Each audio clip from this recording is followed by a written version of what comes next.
सत साहेब सभी को राम राम। अभी तक आपने जाना अनुराग सागर में कि धर्मदास जी प्रश्न पूछ रहे हैं सृष्टि उत्पत्ति के बारे में, और कबीर साहब बता रहे हैं कि सृष्टि उत्पत्ति कैसे हुई, परमात्मा के जो 16 पुत्र थे उन 16 पुत्रों की उत्पत्ति कैसे हुई, जो कि उनकी 16 कलाएं हैं।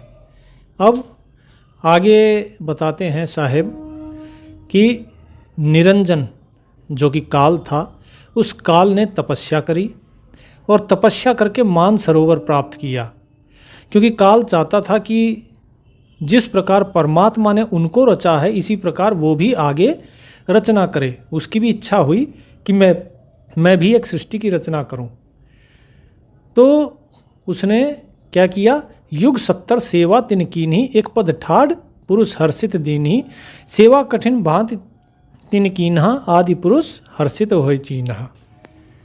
कि 70 युगों तक उसने तपस्या करी एक पैर पर खड़े होकर, और उसके बाद परमात्मा प्रसन्न हुए और उससे पूछा। पुरुष आवाज उठी तब बानी, कहा जानी तुम सेवा ठानी, कि भाई तुम क्यों इतनी सेवा कर रहे हो, क्या चाहिए तुम्हें। तो धर्मदास ने क्या कहा, कहे धर्म तब शीस नवाई, देहु ठोर जहाँ बैठो जाई, आज्ञा किए जाहु सुतहवा, मान सरोवर द्वीप है जहवा। कि भाई जहाँ मान सरोवर द्वीप है तुम वहाँ जाओ।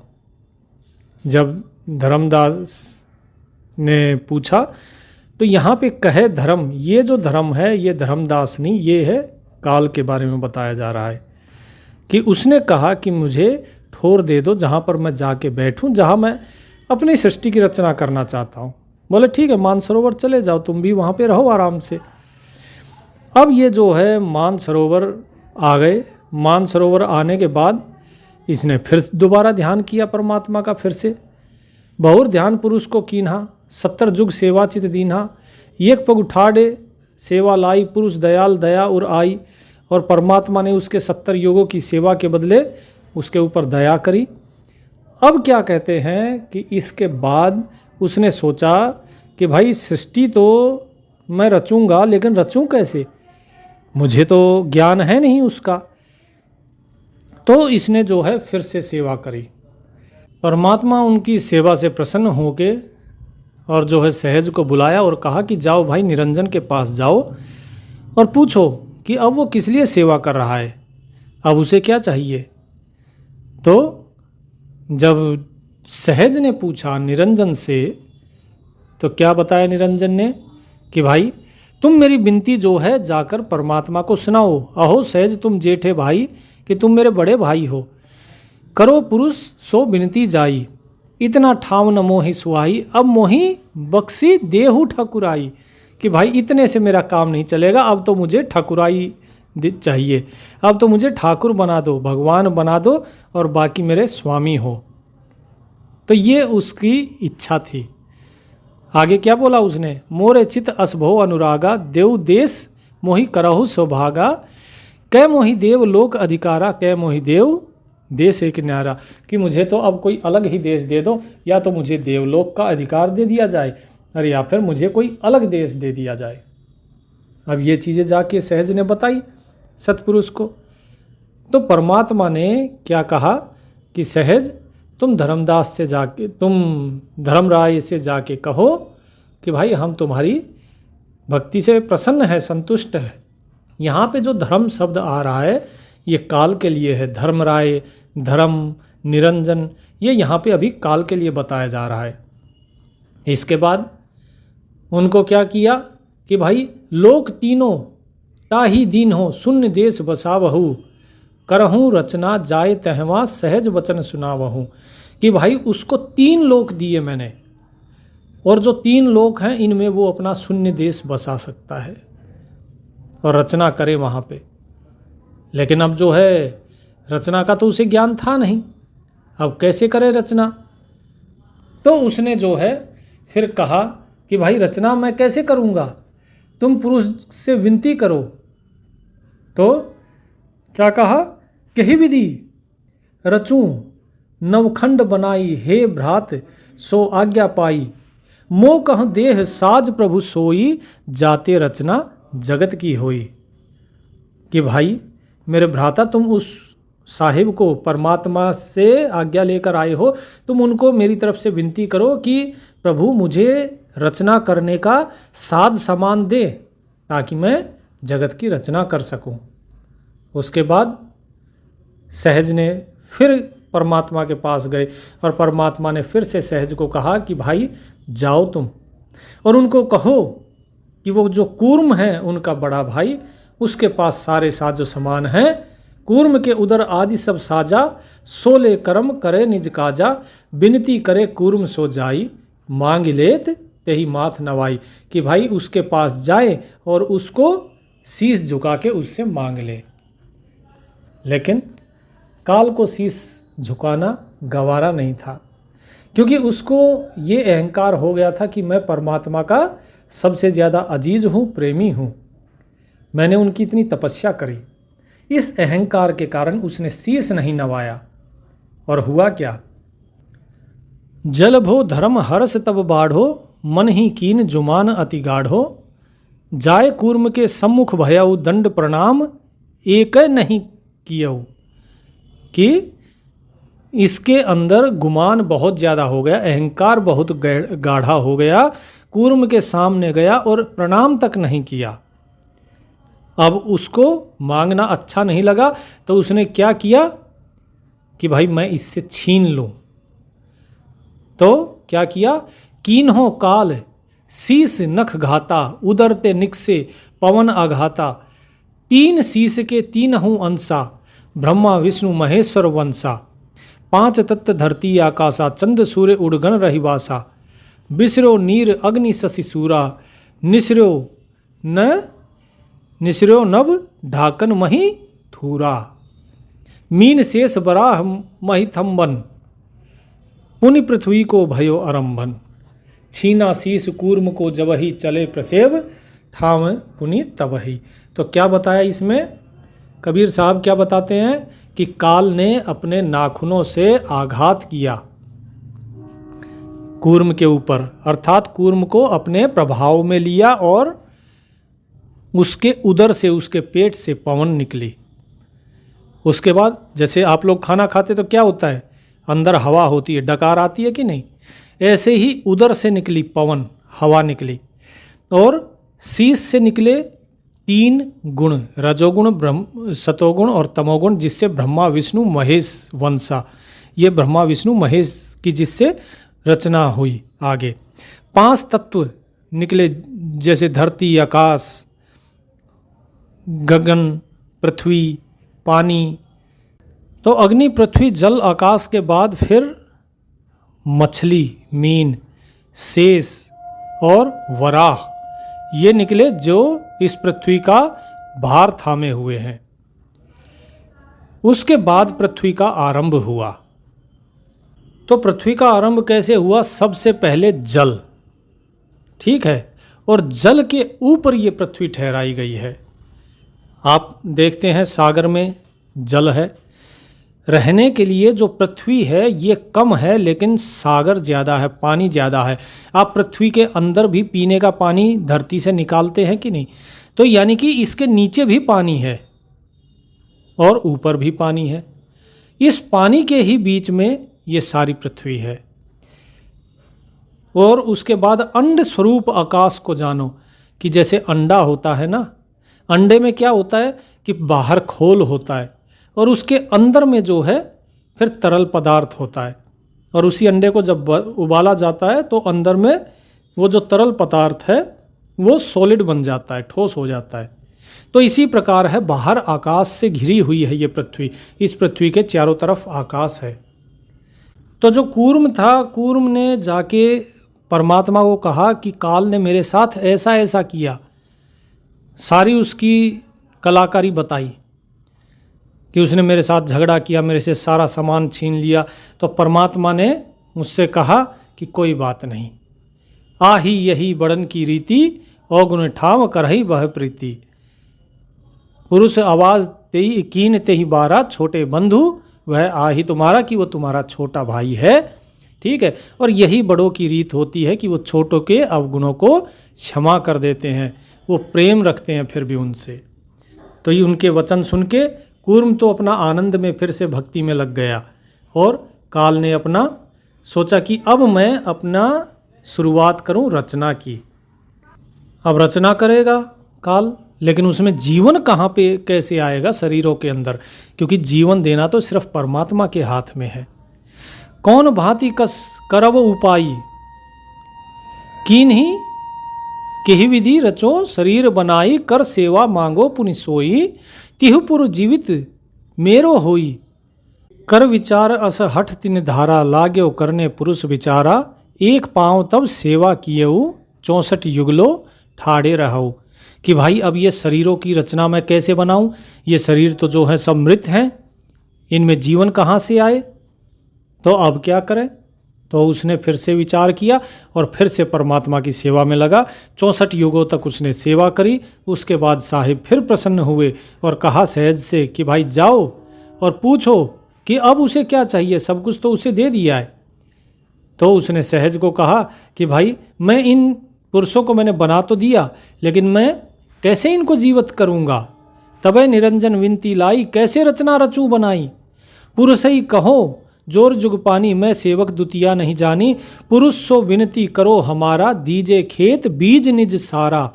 मैं सेवक दुतिया नहीं जानू, ध्यान पुरुष को निज दिन आनू। पुरुष ही कहा जाय यह बानी, देहु बीज अमर सहिदानी। क्या कहा यहाँ पे काल ने कि मैं सेवक हूँ उस मालिक का और मैं किसी और को नहीं जानता, मैं सिर्फ उस साहिब को जानता हूँ, सतपुरुष को जानता हूँ और उन्हीं का ध्यान रखता हूँ। उनसे कहो प्रार्थना करो सहज तुम मेरी तरफ से कि मैंने ये जो रचना बनाई है इसमें जीवन कहाँ से आएगा, तो वो अपने अंश मुझे दे ताकि इसको मैं जीवित कर सकूँ, क्योंकि जीवन तो सिर्फ परमात्मा ही दे सकते हैं। और देहु बीज अमर सहिदानी, कि जो अमर बीज है वो दिया जाए जो कि कभी ना मरता हो। तो इसके बाद ये सारी बातें सहज ने कही और जब कही तो उसके बाद परमात्मा ने अद्या की उत्पत्ति करी, कन्या की उत्पत्ति करी। इच्छा कीन पुरुष तेहि बारा, अष्टंगी कन्या उपचारा। ये देखिए फिर से क्या बोला है, इच्छा।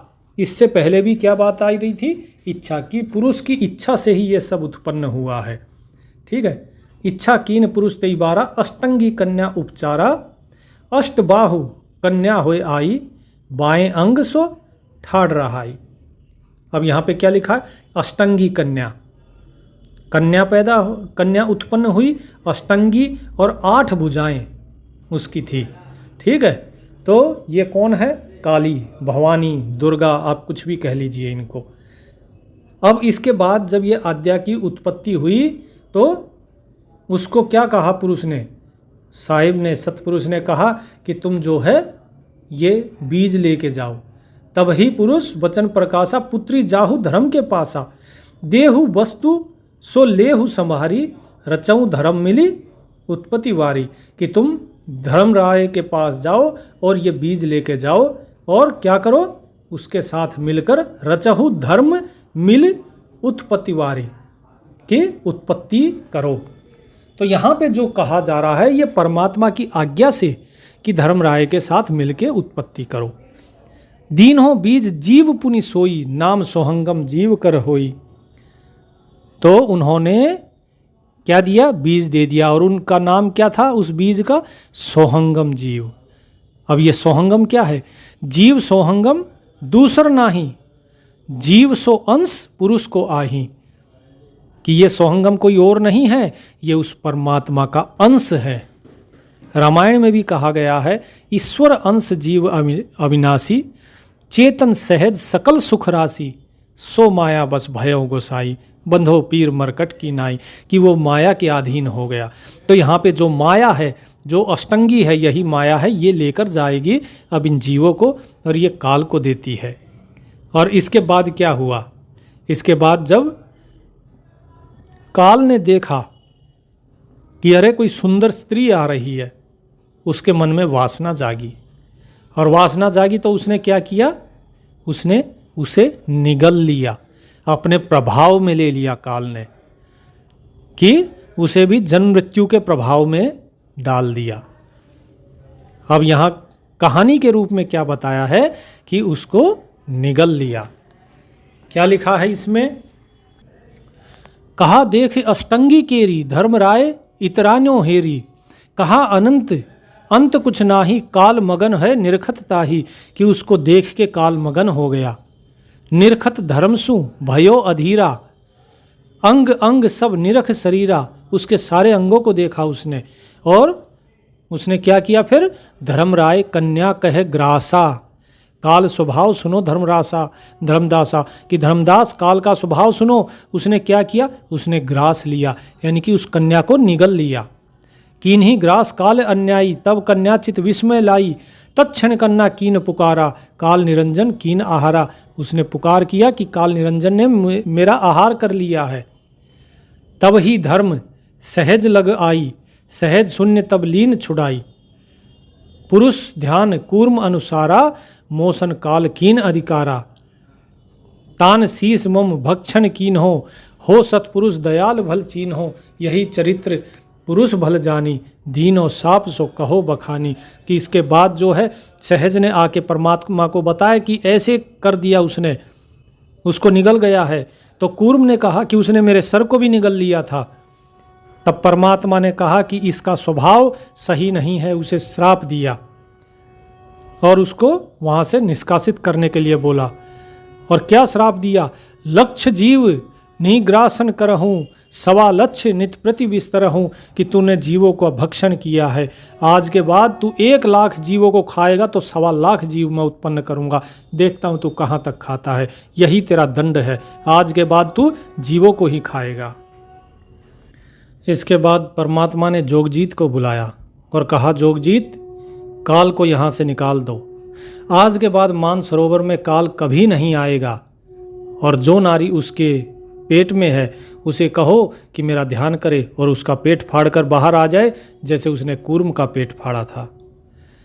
तो जब जोगजीत गया तो जोगजीत को देख के काल ने भयंकर रूप दिखाया ताकि जोगजीत डर जाए। लेकिन जोगजीत ने परमात्मा का ध्यान किया और उसका सारा भय चला गया और काल का प्रभाव निष्क्रिय हो गया। तो जोगजीत के ऊपर काल अपना प्रभाव नहीं डाल पाया।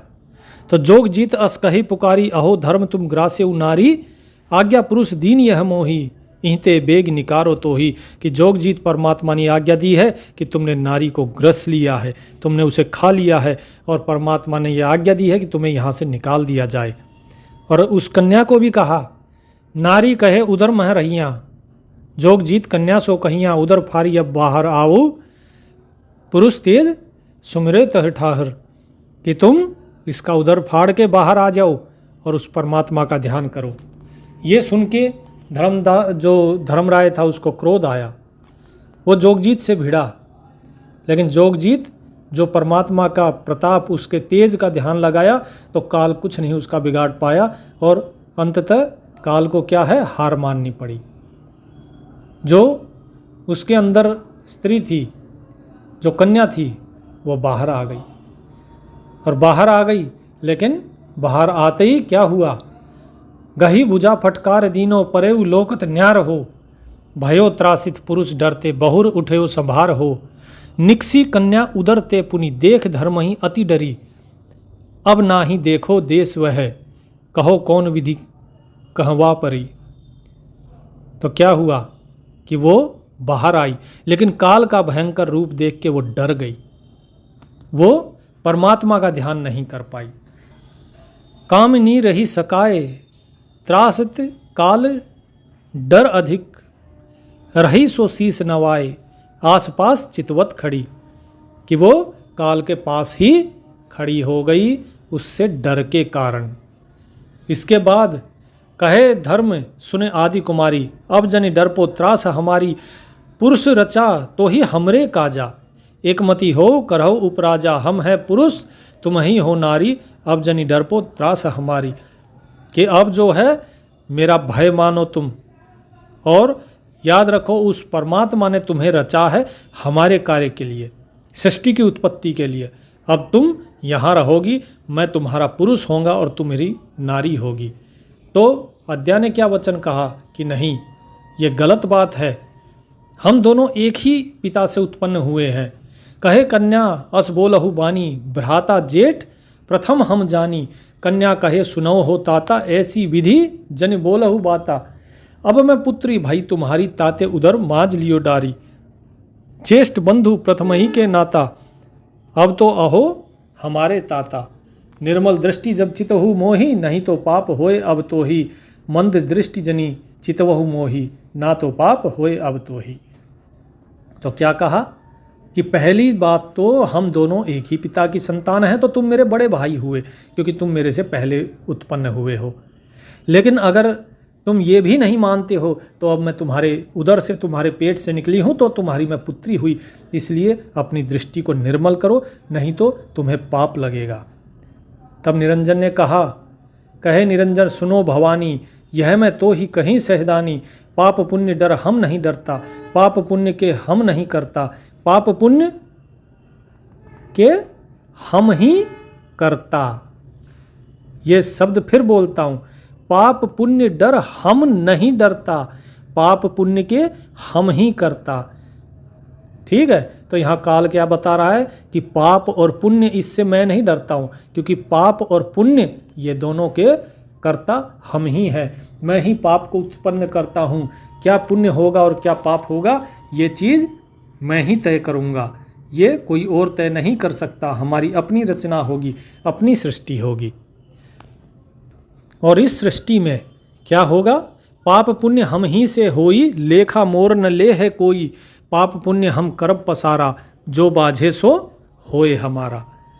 कि अब हमसे ही पाप पुण्य की परिभाषा लिखी जाएगी और मेरे से पाप पुण्य का हिसाब कोई नहीं लेगा, क्योंकि जो रचना मैं रचूंगा उसका स्वामी मैं होऊंगा।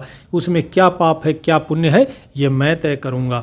तो इसलिए जब हम ही पाप पुण्य का पसारा करेंगे तो हमसे लेखा कौन लेगा कि हमने पाप किया है कि पुण्य किया है। तो इसलिए तुम मेरी बात मान लो और मैं पुरुष होता हूँ और तुम मेरी नारी बनो और हम इस सृष्टि की रचना करेंगे। इसके बाद क्या कहते हैं कबीर साहब, आदि उत्पत्ति सुनहो धर्मनी, कोई नहीं जानत जममनी। त्रियावार की नहीं रति तबे, भय ब्रह्मा विष्णु महेश हो। जेठे विधि विष्णु लग जीती ही, तीजे शंभु शेष हो। आदि की उत्पत्ति मैं तुम्हें बता रहा हूँ जिसे कोई जानता नहीं। 3 बार काल ने जो माया थी, जो अष्टंगी नारी थी, अद्या थी, उसके साथ संगम किया और ब्रह्मा विष्णु महेश की उत्पत्ति हुई 3 गुणों से, रजोगुण तमोगुण और सतोगुण, जो कि पहले ऊपर बताए गए थे। ठीक है, सबसे बड़े कौन है, जेठे विधि विष्णु लघु तिहि, सबसे पहले ब्रह्मा सबसे बड़े, उसके बाद विष्णु और तीज शंभु शेष हो। और शंभु जो बोलते हैं हम शिव शंभु, वो तीसरे स्थान पर हैं।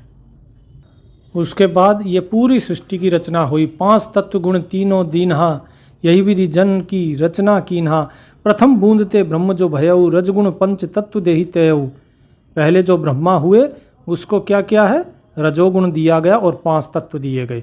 दूजे बिंदु से विष्णु जो पैदा हुए थे उनको सतोगुण दिया गया और उन्हें भी 5 तत्व दिए गए।